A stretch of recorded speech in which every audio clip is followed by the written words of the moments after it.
Hello everyone, and welcome back to Writing Tutorials.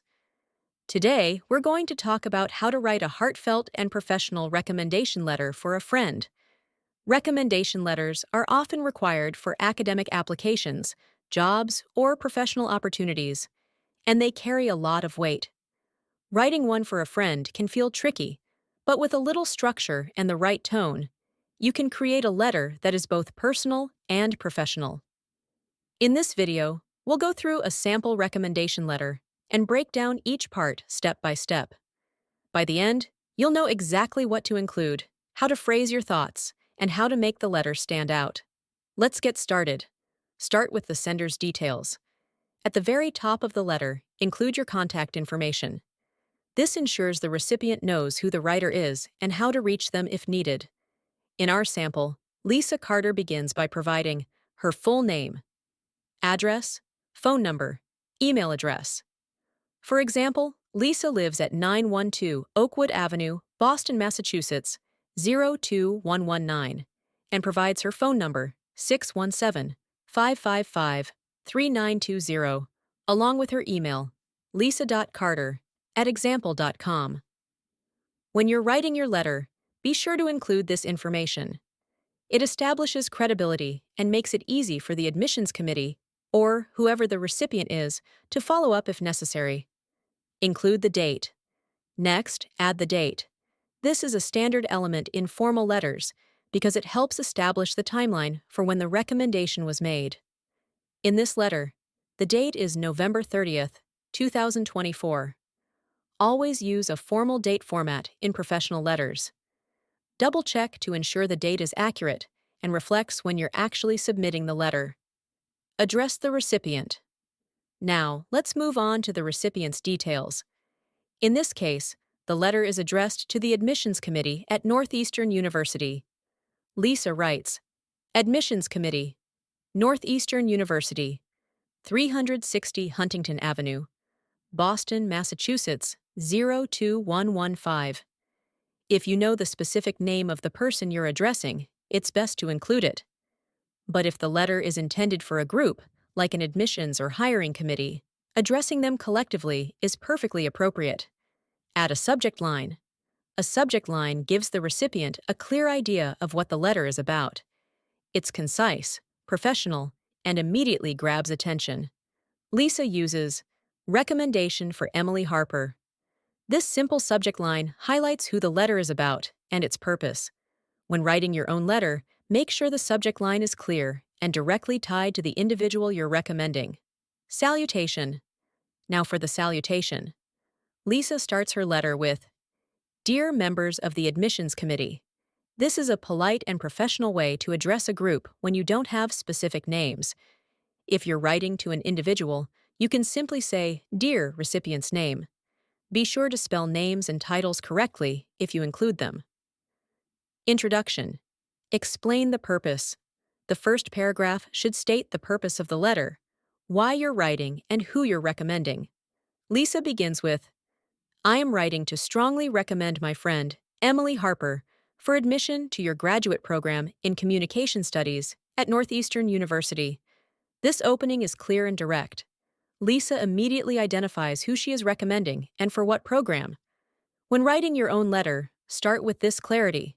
It sets the tone for the entire letter. She adds, Having known Emily for over a decade, I have witnessed firsthand her unwavering commitment to excellence, her creative thinking, and her ability to communicate effectively with people from all walks of life. Here, Lisa highlights the length and depth of her relationship with Emily, which gives weight to her recommendation.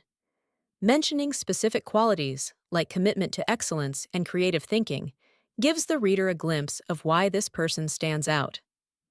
Highlight shared experiences.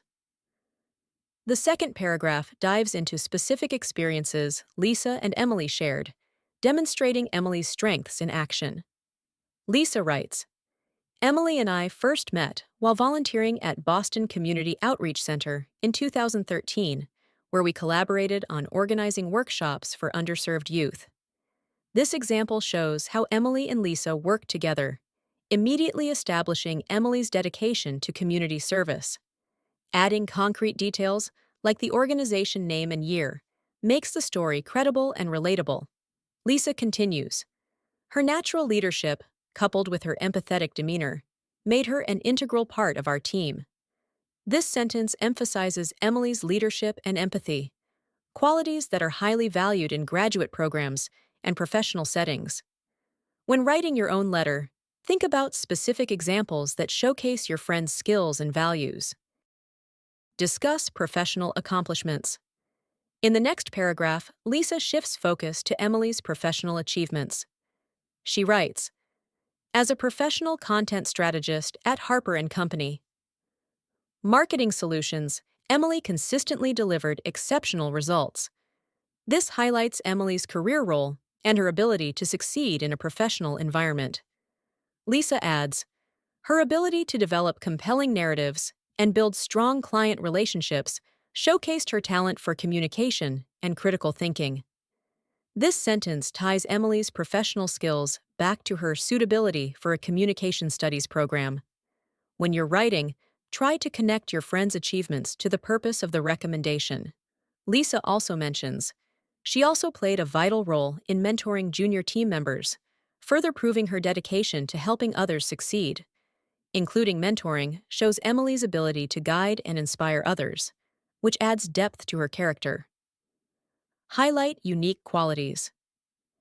The next paragraph focuses on what makes Emily truly special.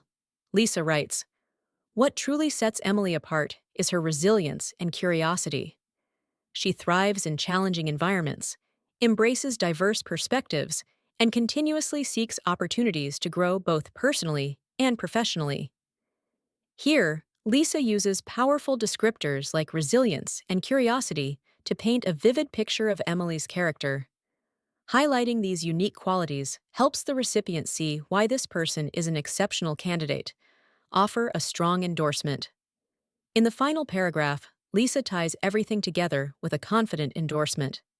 She writes, I wholeheartedly endorse Emily Harper for this grant and believe her efforts will have a profound impact on your academic community. Notice the use of the phrase wholeheartedly endorse. It leaves no doubt about Lisa's confidence in Emily. Use similar strong language in your own recommendation letters. Lisa also offers her contact information again, saying, if you require additional information or wish to discuss our collaboration further, please do not hesitate to contact me at 617-555-3920 or lisa.carter@example.com. This is a polite way to show availability and support. Sign off. Finally, Lisa ends the letter with a respectful sign-off. Sincerely, Lisa Carter. If you're submitting a hard copy, leave space above your name for your signature. A signature adds formality and authenticity to the letter, and that's how you write a recommendation letter for a friend. Writing a recommendation letter for a friend requires a balance of personal connection and professional tone. To recap, begin with your contact details and date. Address the recipient formally. Introduce the purpose of the letter and explain your relationship with the person. Use specific examples to highlight their skills, experiences, and character. End with a confident endorsement and offer to provide more information. Sign off with a professional closing. It's all about making the letter personal yet professional and showcasing your friend's best qualities with specific examples. If you enjoyed this tutorial, don't forget to like, subscribe, and share. Let me know in the comments what type of letter you'd like me to cover next. Thanks for watching Writing Tutorials, and I'll see you in the next video.